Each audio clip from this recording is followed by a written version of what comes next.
হচ্ছে। আজকে আমাদের জেলা ডিপিএসসিতে রহমান স্যারের সঙ্গে চেয়ারম্যান ওনার সঙ্গে দেখা করতে এসেছিলাম। আমাদের জেলার ভ্যাকেন্সি বা অন্য অন্য কিছু সম্বন্ধে জানতে চেয়েছিলাম। স্যার যে তথ্য দিয়েছেন আমাদের জন্য খুব খারাপ খবর বলতে পারো। একমাত্র আমাদের ভ্যাকেন্সি বাড়ানোর উপায় হচ্ছে মুখ্যমন্ত্রীর দৃষ্টি আকর্ষণ করা এবং বারবার রাজপথে নামা।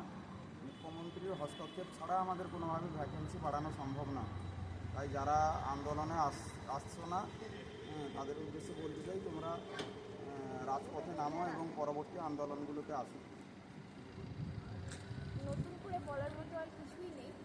প্রথম থেকে আমাদের স্বপ্ন দেখানো হয়েছে, মাননীয় পর্ষদ সভাপতি এবং মাননীয়া দুজনেই স্বপ্ন দেখিয়েছেন 50,000 ভ্যাকেন্সি দেবে এবং 1 লক্ষ ভ্যাকেন্সি ছিল, যদিও সেটা কমে গিয়ে মাননীয়া বললেন 21 স্টেটে দাঁড়িয়েছে।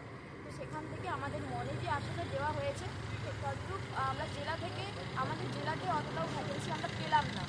তো এর কারণ যদি আমরা ব্যাখ্যা করতে চাই, আমাদের নিজেদের মধ্যেও দোষ রয়েছে। কারণ আমরা ভাবি আমাদের অনেকের অ্যাকাডেমিক স্কোর বেশি, তাই আমরা বাড়িতে বসে থাকবো, আর যারা আন্দোলন করতে যাচ্ছে তো যাক। তাহলে এটাই যদি আপনাদের চিন্তাভাবনা হয়, নিজেদের স্বার্থ নিয়ে ভাবেন, তাহলে আপনাদের চাকরির কথাটাও ভুলে যান। আর সবার চাকরি যারা আপনাদের জন্য কষ্ট করে যাচ্ছে, রাজপথে হাঁটছে, তাদের চাকরির কথাটাও ভুলে যেতে হবে।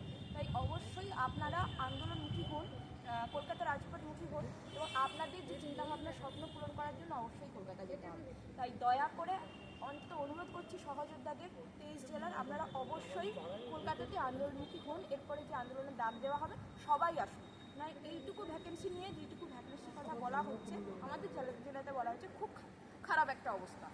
তো রাজ্যের যে ভ্যাকেন্সির কথা স্যার উল্লেখ করেন সেটাও খুব খারাপ অবস্থায়।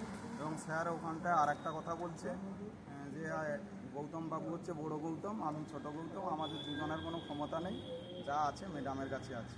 অতএব আমাদের ম্যাডামের দৃষ্টি আকর্ষণ বারবার করতে হবে। অবশ্যই যদি ম্যাডামের হাতেই থেকে থাকে তো মাননীয়া সম্মানীয়া আপনাকে বলবো, আপনি তো নাকি আমাদের মায়ের সমান, আমাদের দিকে একটু তাকিয়ে কিছু ব্যবস্থা নিয়ে আমাদের জীবন নিয়ে ছেলেখেলামি করবেন না। আমরা আমাদের পারিবারিক আর্থিক অবস্থা আমাদের খুবই খারাপ। আমরা অনেক দিন থেকে বসে আছি, 22 সাল থেকে টেট পাস করে বসে আছি। এই জন্যই তো টেটটা করেছিলাম, যাতে প্রাইমারি শিক্ষক হতে পারি, তাই না হতে পারি। আর আপনারা তো বলবেন যে টেট মানেই চাকরি নয়, তাই যদি হয়ে থাকে তাহলে এত স্বপ্ন দেখানোর মানে।